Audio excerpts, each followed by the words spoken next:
taxa de inscrição, não há anuidade. Certamente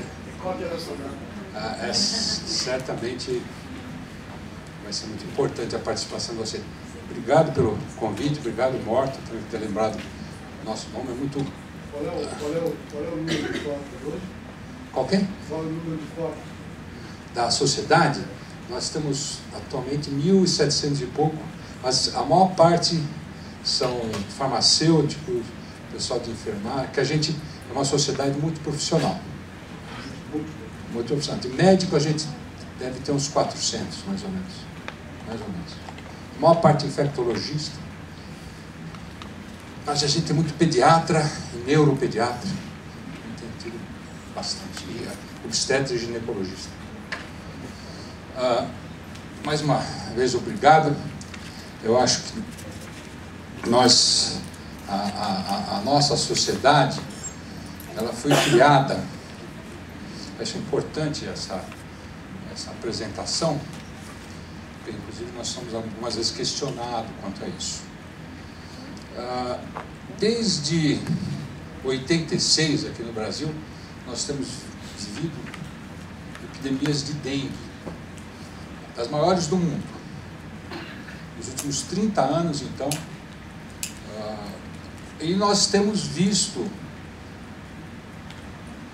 cada vez mais em todo o Brasil, mas particularmente aqui no Rio de Janeiro, São Paulo, Minas Gerais, profissionais médicos e outros profissionais de saúde, nós, com essa convivência que nós começamos a ter com dengue, nós vemos que as pessoas não estão sabendo lidar com os pacientes. Há muita morte que poderia ser evitada. Até hoje, quando você encontra 2 pacientes de dengue esperando para ser atendido em qualquer lugar, em qualquer hospital, um fica perguntando para o outro: como é que estão as tuas plaquetas? Que é a coisa menos importante em dengue. Se tivesse um exame para ser feito em dengue no paciente, era hematócrito. É muito mais importante você fazer uma prova do lar. Então, desde 2009, eu e um grupo de colegas, inicialmente nós somos chamados a nos reunir pela Johnson & Johnson, diante de uma afirmação do então ministro da Saúde, que as pessoas não morriam de dengue, as pessoas morriam de paracetamol. Tem várias afirmações do ministro Temporão naquele tempo. Nós fizemos um painel de atualização de dengue. Em 2012, inclusive, essas reuniões levaram a nós publicarmos um livro sobre dengue, uma doença urbana. E em 2013, nós achamos que já tínhamos um cabedal suficiente para fundar a sociedade, quando começou a aparecer os casos de chikungunya e logo depois os de Zika. Nós podemos dizer que a nossa sociedade, em abril do ano passado, nós alertamos o governo brasileiro sobre a introdução do novo vírus no nosso meio, que era o Zika. Nós não recebemos qualquer resposta. Em agosto, nós comunicamos, temos isso por escrito, da associação possível e provável entre Zika e malformação fetal. Isso foi ignorado até novembro do ano passado, quando então começou a ser levado em consideração. Então, a nossa sociedade tem por objetivo dimensionar esse grave problema que nós temos. No Brasil tem uma situação absolutamente peculiar na história da medicina, com consequências ainda absolutamente imprevisíveis, e que certamente nós precisamos estimular estudo, pesquisa científica. Infelizmente, no momento que o Brasil está torto, né? Mas nós estamos vivendo uma tríplice epidemia, com consequências absolutamente desconhecidas. Se você me perguntar, a primeira vez que vieram falar comigo de Zika, me lembro, foi em fevereiro do ano passado, o que é isso? Não tinha a menor ideia do que fosse Zika. Se você pegar no Mandel, que é o principal livro de infectologia, tem 2 linhas escritas de Zika. 2 linhas. Nós acabamos de fazer uma reunião da sociedade há 3 semanas atrás, um painel de atualização. E eu, por isso que até sugeri esse título da minha apresentação hoje, qual o futuro? Eu não vou colocar isso aqui hoje, mas só vou mencionar. Aqui no Brasil, já foram detectados 65 vírus passíveis de ser transmitidos por mosquito, sendo que 54 pelo Aedes aegypti albopictus. 3 já chegaram na gente, 4, tem uma amarela também. Mas outros estão chegando. Maiara, essa semana, foi descrito 5 casos na região do Amazonas. Oropox já está sendo descrito. Tivemos uma epidemia de rocio há 5, 6 anos aqui em São Paulo. Essa situação é tão dramática e enfrentada de forma tão errônea, do nosso ponto de vista, que criou a demanda da sociedade. A nossa sociedade tem cada vez mais enfatizado a importância de ligar o problema das arboviroses ao saneamento básico, à estruturação da nossa urbanização. Se isso não for mudado, nós vamos ter que conviver com essas 3 epidemias, com todas as consequências que isso possa resultar, e com mais 65 que podem vir por aí. Então não adianta a gente ficar enfatizando o combate a dengue, zika e chikungunya, cuidando do vazio na casa das pessoas. Isso aí é enxugar gelo, isso aí é jogar para a torcida. É o que pode ser feito a curto prazo. E na televisão, mostrar camiseta sem entrar na casa das pessoas. Sempre brinco, né? Você vai lá, faz isso, aí a pessoa, pô, que perfeito, um cidadão exemplar. Vou na esquina tomar um café para comemorar se não for a cerveja. Ele vai se deparar com uns 10 focos de mosquito no caminho. Então, no meu ponto de vista, o fulcro do problema nós estamos vivendo uma tríplice epidemia, nós não sabemos qual é a influência de uma infecção prévia por dengue em relação a zika ou chikungunya. A gente vê que em termos de anticorpos tem muita influência, a sorologia de zika, muita reação cruzada, dificulta muito o diagnóstico. E em termos clínicos, a infecção prévia por dengue se associa à maior gravidade de chikungunya, se associa à maior possibilidade de transmissão materno-fetal de zika. São considerações teóricas, e zika já existe isso, em modelo experimental, a presença prévia de anticorpo de dengue se correlaciona a uma maior efetividade do vírus zika, maior possibilidade de passagem transplacentária. Isso tudo precisa ser estudado. São todas disciplinas em andamento. Nós, infelizmente, estamos aprendendo na prática. E a população que está pagando um preço, um tributo altíssimo a isso. Então, a minha apresentação vai ter... Onde que a gente muda? Desculpa.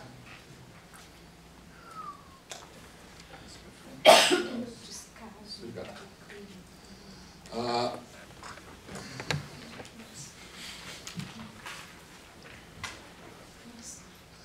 Por conflitos de interesse, que a gente sempre tem que mostrar. A gente sempre fala, quando tem tanto conflito de interesse, é que não tem conflito de interesse. Quando nós falamos do futuro da arbovirose, eu acabei de ler, eu recomendo a todo mundo, ler um livro escrito pelo Confúcio, foi uma edição nova agora, maravilhosa. E o Confúcio é realmente um grande sábio, né? Precisa estudar o passado para prever o futuro. O Einstein sempre falava que a distinção de passado, presente e futuro é apenas uma ilusão teimosamente persistente E o Quintana, meu poeta favorito, da sua terra, né, a vista de um macaco, não é que ele tenha sido o nosso passado, é que o pressentimento que ele venha a ser o nosso futuro. Do jeito que nós estamos nos comportando aqui, há uma boa tendência à regressão. Há uma vasta experiência, e eu tenho usado muito isso nas minhas apresentações. Quando eu escrevi o livro sobre dengue há 4 anos atrás, realmente eu avaliei mais de 100 trabalhos sobre as epidemias de dengue desde o final do século XIX, durante o século XX, e deu para conhecer, principalmente aqui no Brasil, um padrão muito persistente. O Aedes chegou no Brasil nos navios negreiros. O Brasil foi, infelizmente, o segundo maior importador de mão de obra escrava no mundo. Os navios negreiros, junto com os escravos, traziam os Aedes. Tanto que as cidades portuárias, no começo do século passado, eram aquelas que tinham mais epidemia de dengue. Houve aquela campanha de erradicação da Aedes no começo do século XX, pelo Oswaldo Cruz. Depois, em 55, no início do governo Juscelino, houve uma outra possibilidade de erradicação do Aedes nas grandes cidades portuárias, Rio de Janeiro, Santos, Bahia, Salvador, que muita gente perguntando, então, já conseguiu erradicar aquela vez, por que não vai agora? Bom, em 55 o Brasil tinha menos da metade da população que tinha agora. Era uma população basicamente rural. No Brasil, até a década de 70, menos de 20% da população era urbana. Em 2016, 90% da nossa população era urbana. E essa urbanização, nós todos sabemos da forma que se deu, caótica, com infraestrutura de saneamento básico precária, com as cidades todas impermeabilizadas, sem área verde. Então eu sempre falei, nós sempre aqueles aforismos que nós dizemos, o mosquito não vai vencer esse país. Não, com as condições que nós estamos dando para ele, porque todo esse modelo de urbanização foi absolutamente ideal para o mosquito. O ser humano se aglomerou aqui com essa qualidade de vida que nós sabemos é muito ruim nas grandes metrópoles, e se nós não mudarmos, pelo menos a médio e longo prazo, essa estruturação urbana de saneamento básico, tem um trabalho recente, publicado no Instituto de Higiene de São Paulo, aqui da cidade de São Paulo, mostrando que nas áreas de São Paulo, onde há coleta de lixo uma vez por semana, a incidência de dengue é 10 vezes maior quando comparado às regiões onde há 3 ou mais vezes coleta de lixo por semana. Mostrando um vínculo direto. Então, por isso que a gente fala, não vamos nos iludir cuidando do vazio na nossa casa. Não vamos cuidar disso? Vamos cuidar, lógico, vamos descartar o lixo de forma correta, mas isso é enxugar gelo, pessoal. Se a gente não mudar e conseguir implementar esse conceito, vai ser complicado. Então, nós temos, então, atualmente um questionamento muito importante, já adiantamos, o efeito da circulação concomitante em praticamente todo o continente americano do vírus chikungunya com o Zika e a dengue. Porque muita gente pergunta como que o Zika chegou. A gente nunca sabe explicar direito, mas todas essas infecções, o Morton mostrou alguma coisa, elas no Brasil, esse é o grande ponto de interrogação, se iniciam pelo Nordeste. Dengue, as grandes epidemias inicialmente se dão no Nordeste, chikungunya também. O sorotipo 4 da dengue, quando a gente fala de dengue, a gente fala de 4 epidemias, na verdade, ele ficou circundando o norte e nordeste do Brasil muitos anos. Em 2009, nosso grupo nos reunindo, olha, esse vírus vai chegar no Brasil, vai ter problema. Daí teve a descrição de 4 casos em Rondônia, que foram descartados. O Ministério da Saúde falou que não tinha importância. O sorotipo 4 hoje já está disseminado. Teve muitos casos na região Nordeste. E o que acontece? A curva epidêmica é aquela famosa curva em U. Número de casos, ano. Os 2, 3 primeiros anos em que o vírus se encontra com o mosquito, vamos falar assim meio leigamente, parece que eles estão se conhecendo. Parece que há uma adaptação, isso é visto em termos biológicos, mutações, tanto no vírus quanto do mosquito, que vão adequando um ao outro, sendo que ele atinge a eficácia máxima de transmissão após o 3º ou 4º ano. Quando então se depara com uma população enorme de suscetíveis e aquelas explosões epidêmicas, que depois decaem.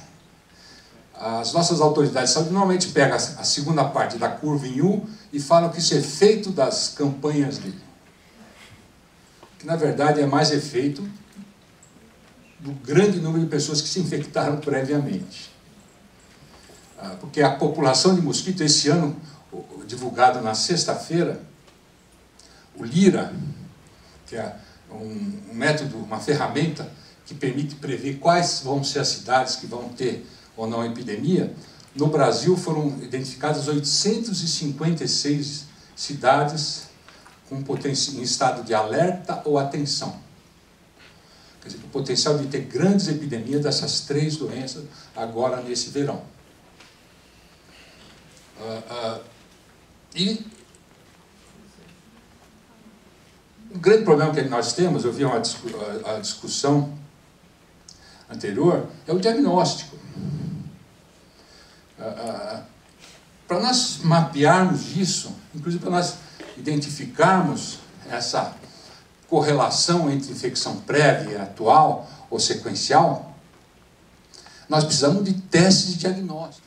E o Brasil tem algumas coisas muito peculiares. Eu estava comentando com o Morto aqui antes, eu não sei se vocês sabem, mas há 3 semanas atrás, saiu uma nota do Ministério da Saúde, no portal do Ministério da Saúde, que eles adquiriram, eu nem sei se foi comentado nas aulas anteriores, eu não estava aqui, desculpa, eles adquiriram 3,5 milhões de testes sorológicos para Zika, ao custo de 119 milhões de dólares, de uma estatal da Bahia, Bahia Pharma. É um teste, parece que foi desenvolvido na Coreia, e é um teste secreto. Você liga para a Bahia Pharma, você liga para a Anvisa, não tem trabalho. Qual é a validação? Qual a sensibilidade? Qual a especificidade? Qual o valor preditivo? Pô, seria maravilhoso a gente ter um teste que eles falam que é 99% sensível, 99% específico, mas cadê os resultados? Onde estão publicados?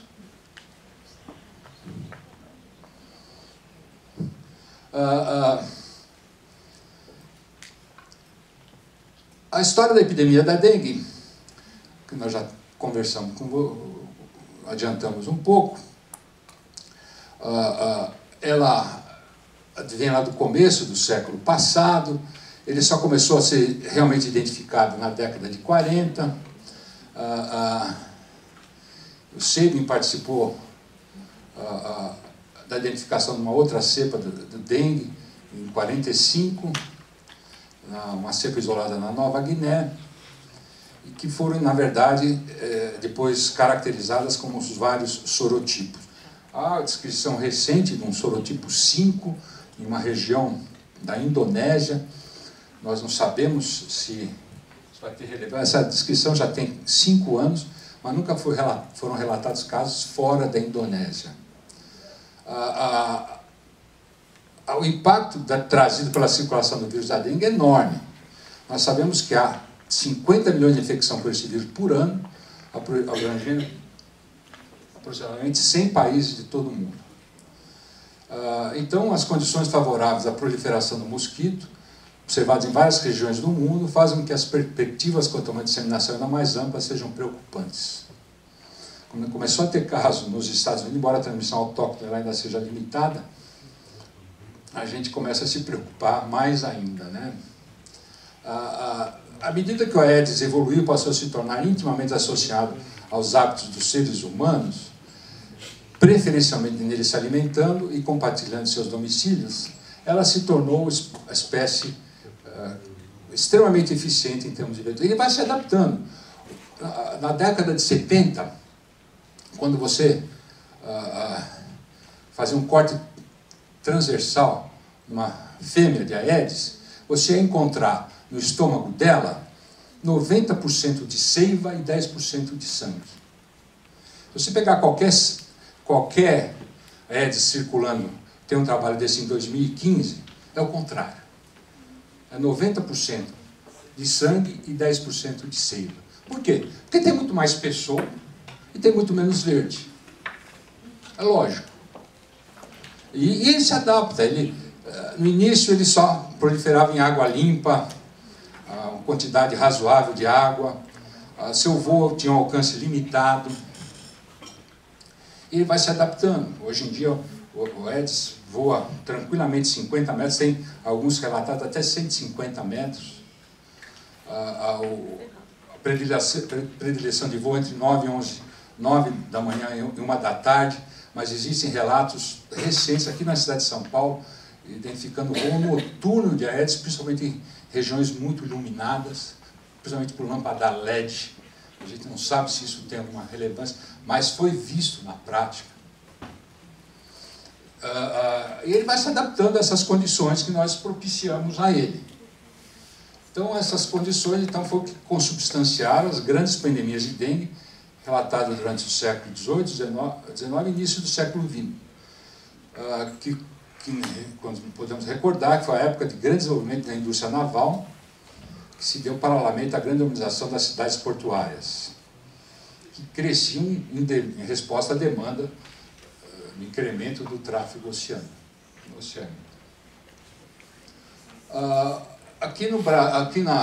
Os primeiros relatos de grandes epidemias de dengue se dão em 3 continentes, Ásia, África e América do Norte, em fins do século XVIII.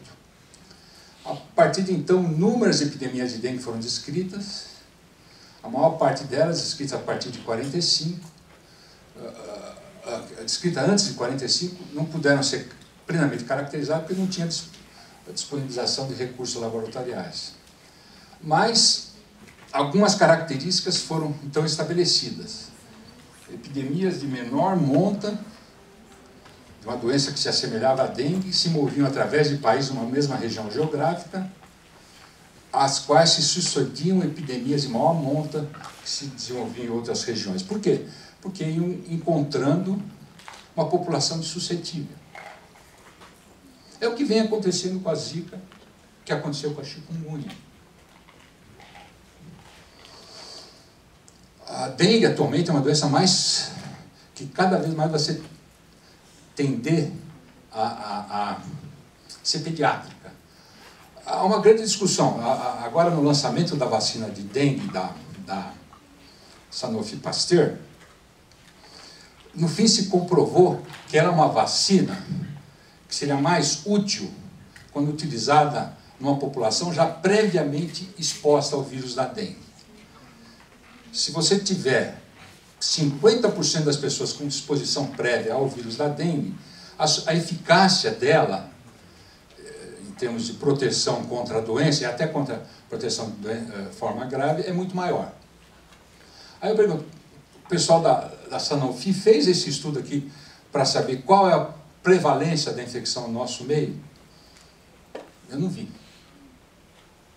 Isso é porque o título é bem mais alto? Hã? Isso é porque o título é bem mais alto? Porque ela faz um booster, faz um reforço. Aí eu tive uma reunião do Programa Nacional de Imunizações lá em Brasília que a gente discutiu a vacina. Aí eu pergunto, eu até perguntei várias vezes para o pessoal da Sanofi, eles são meio bravos comigo. Qual é a influência da presença de anticorpo de dengue numa mulher que se infecta pelo Zika? Tem alguma influência? O trabalho da Cristina Brasil, do Rio, que era um trabalho publicado no New England em abril desse ano, um trabalho magnífico, de quase 50 grávidas, que ela diagnosticou de Zika durante a gravidez, ela mostrou que nas mulheres que deram luz a crianças com malformação, 88% delas tinham anticorpo contra a dengue. As que tiveram Zika, mas não passaram, 9% tinha anticorpo contra a dengue. Então, alguma coisa pode ter. Então, lá e parece que foi aprovado, eu acho que é uma vacina que deveria ser não empregada em mulheres em idade fértil. Até a gente ter uma corroboração ou afastar esse problema. E esse é um problema que na verdade, a gente não tem no Brasil inquéritos soroepidemiológicos. A gente não tem. A gente não tem. Essa é uma lacuna que a gente tem. E é fundamental a gente saber. Então, para explicar os fenômenos envolvidos na produção dessas infecções, devemos destacar a importância da organização social dos espaços geográficos dos centros urbanos, do modo de vida de suas populações, os seus reflexos no ambiente que criam as condições para a proliferação do Aedes. É aquele que eu mostrei para vocês, olha, em 60, nós estamos agora, em 2016, 90% da população é urbana, né? E não há a menor dúvida que as dengue, zika e chikungunya têm a ver com isso. Urbanização caótica, falta de saneamento básico. Saneamento básico, vamos lá, vamos definir o que é isso. Eu estava almoçando hoje com uma pessoa do BNDES, me espanta a ignorância deles. Não, São Paulo não tem problema de saneamento básico. Eu falei, ele mora no Rio. Que é um caos também, mas aqui em São Paulo 50% de esgoto só é coletado. A coleta de lixo é um caos. Por que nós tivemos essas grandes epidemias de dengue aqui em São Paulo, as maiores da história, nunca antes na história desse país? É por causa da crise hídrica. As pessoas não têm água, têm que armazenar água. Se você não tem abastecimento de água, no Nordeste isso é mais comum, você tem que armazenar água, ninguém vive sem água. Então, fornecimento de água potável, coleta e tratamento de esgoto, coleta e tratamento de lixo, são essenciais, se fizer de forma correta, para impedir essas arboviroses. Quando eu falei para essa pessoa que aqui em São Paulo tinha... Onde você tem cidade? Eu peguei e mostrei para ele. Eu não sabia, eu falei, puta, isso que é duro. Pô, ele tinha que saber, pô. Me exalto às vezes. Na década de 60, né? Aí é o problema da urbanização, que nós já falamos. Isso aqui está escrito, que eu falei com um pouquinho mais de ênfase, né? 62%, por exemplo, em 2012, tem os municípios. O LIRA é um procedimento que começou a ser feito no Brasil. LIRA quer dizer levantamento de infestação rápida de Aedes. Você faz, no começo de novembro, você faz uma coleta peridomiciliar para ver a população de mosquitos que tem em volta da casa. Se tiver menos que 4% das casas, a situação está relativamente intermediária. Entre 4 e 8 é alerta. Mais que 8, meu filho se prepara. Aqui eu falei, 856 esse ano tiveram estado de atenção de alerta. Então esse verão nos preparemos. Nos preparemos. Com toda aquela propaganda, com todo aquele carnaval que foi feito, as pessoas entrando, tudo que é lugar, camiseta, não adianta nada. Não adianta nada. O mosquito continua aí.